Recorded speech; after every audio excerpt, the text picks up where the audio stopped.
माजी मुंबई संघाचा ISPL winning captain गोलंदाजी मार्कवरती विजय पावले. खरं तर 1.5 कोटी रुपये एक संघ बांधणी करण्यासाठी असतात आणि त्यात ते 32,50,000 रुपये एका खेळाडूवरती खर्च केले होते. ISPLच्या इतिहासातील सर्वात महागडा खेळाडू. पहिला चेंडू विजय पावले यांचं स्पीड. दांडी होतीये कुल विशालची पहिल्या चेंडूवरती.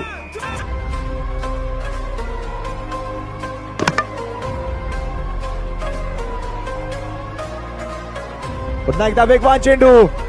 चेंडू हवेत आहे. अप्रतिम गोलंदाजी. वा. पुन्हा एकदा.